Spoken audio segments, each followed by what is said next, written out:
वे तेरा नाम लेके, मैं बिच तलाइयां नच्ची जोगी वे तेरा नाम लेके, मैं बिच तलाइयां नच्ची बाबा जी तेरा नाम लेके, जोगी वे तेरा नाम लेके।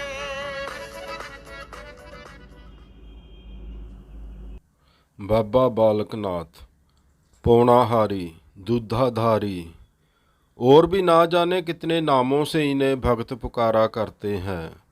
उत्तरी भारत विशेषतः हिमाचल, पंजाब, जम्मू, हरियाणा, दिल्ली आदि क्षेत्रों में तो इनकी बहुत ही मान्यता है। बाल ब्रह्मचारी अजर अमर बाबा बालकनाथ जी की दुनियावी क्रीड़ा स्थली के दर्शनों को चलते हैं आज। ये स्थान हिमाचल प्रदेश के हमीरपुर जिले में पड़ता है। बड़सर तहसील में एक कस्बा है शाहतलाई, यहीं पर देवट सिद्ध है। यहीं बाबा बालकनाथ जी ने आकर लीला रचाई थी। यहाँ चंडीगढ़ से हिमाचल होते हुए ऊना के द्वारा सड़क मार्ग से पहुंचा जा सकता है। पंजाब के नंगल डैम से भी बढ़िया रास्ता है। इस क्षेत्र के लोग इन्हीं नावों का इस्तेमाल करते हैं बनस्बत सड़की रास्तों के। सुंदर प्राकृतिक नज़ारे, बेहतरीन आउटिंग के लिए ये रास्ता चुना जा सकता है। पहाड़ों की हरियाली, थोड़ी कठिन चढ़ाई आउटिंग का पूरा मज़ा देती है। इसी क्षेत्र में किसी समय बाबा बालकनाथ जी विचरते रहे होंगे। मनुष्य को मनुष्य का शरीर मिलता है तो इस देह का कोई माता पिता तो होता ही है। बाबा बालकनाथ जी का संबंध गुजरात के जूनागढ़ इलाके से जोड़ा जाता है।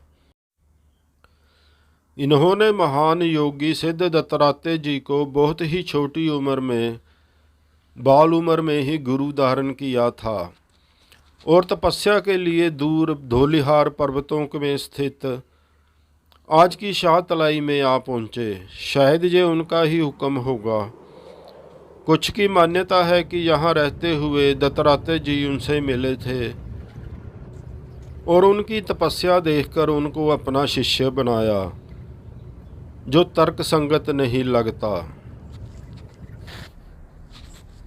यहाँ शाहतलाई पहुँचने पर उनकी भेंट माता रत्नो नाम की एक ग्रामीण स्त्री से हुई। उसने माँ की ममता दिखाते हुए उन्हें अपने पास पुत्र बनकर रहने के लिए कहा। बालक बाबा बालकनाथ जी वो तो सन्यासी तपस्वी बालक थे।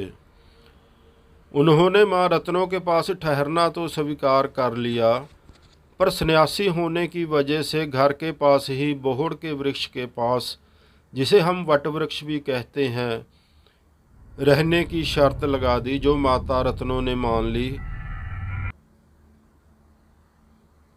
वो दिन में माता रत्नों की गैयां चराते और रात में तपस्या करते। माँ रत्नों उनके लिए यहाँ ही खाने के लिए रोटी और लस्सी ला देती थी। उन्होंने माँ रत्नों को कह रखा था कि यहाँ रोटी लस्सी लाकर रख दिया करो, मुझे जब भी भूख लगेगी मैं खुद ही खा लिया करूँगा। तब ये सादा खाना ही होता था, खासकर पहाड़ी दुर्गम क्षेत्रों में। आज तो बिना सब्जी दाल के कोई भोजन की कल्पना ही नहीं कर सकता, पर आज से 40-50 दशक पहले तक भी लोग सादी रोटी, प्याज, अचार और गुड़ के साथ खाकर, पानी और लस्सी पीकर खुश रहते थे। चलिए बात बाबा बालकनाथ जी की हो रही थी।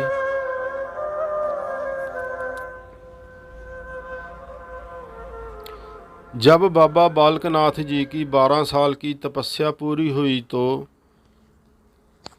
लीलावश कुछ लोग माता रत्नों जी के पास आए और शिकायत करने लगे कि उनकी गायों ने उनके खेतों में उनकी फसल बर्बाद कर दी है। ये सुनकर माता रत्नों भी गुस्से में उनके साथ बाबा बालकनाथ जी के पास आ पहुंची। लोगों की शिकायतें बातें सुनकर माता रत्नों ने गुस्सा बाबा बालकनाथ जी पर आकर निकाला।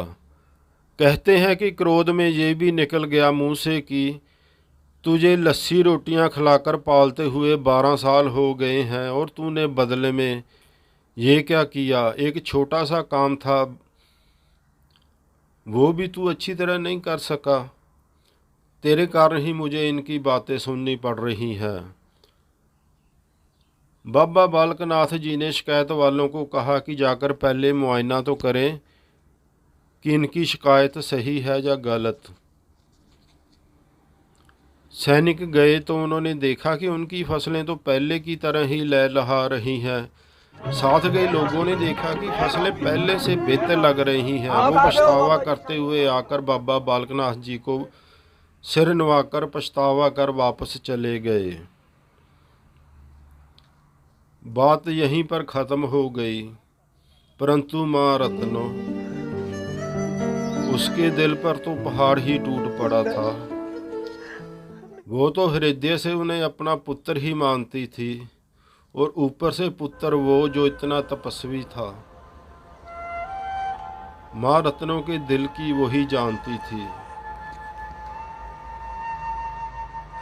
बात तो सारी पिछले जन्म में दिए हुए वचनों की थी।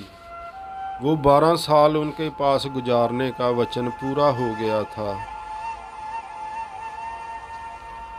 अब बाबा बालकनाथ जी ने लीलावश माता रत्नों जी से कहा, माँ तूने मुझे 12 साल रोटियां, लस्सी, इन सब का ताना दिया। ये रही तेरी लस्सी। उन्होंने चिमटा मारकर धरती के नीचे पड़ी एक कुंड में वो लस्सी एक ढेर में जमा हुई दिखा दी, जो इतने सालों में वो माँ रत्नों बाबा बालकनाथ जी के लिए लेकर आती रही।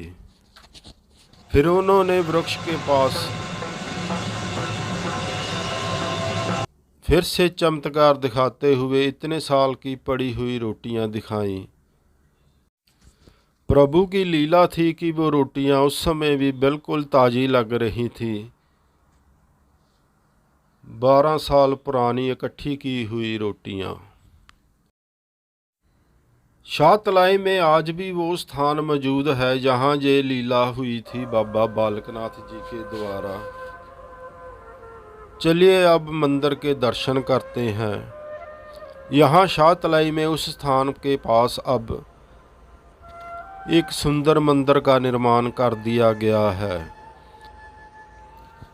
यहाँ शाहतलाई में चैत्र महीने में बाबा जी का बहुत बड़ा मेला लगता है, जिसे हम चाला भी कहते हैं।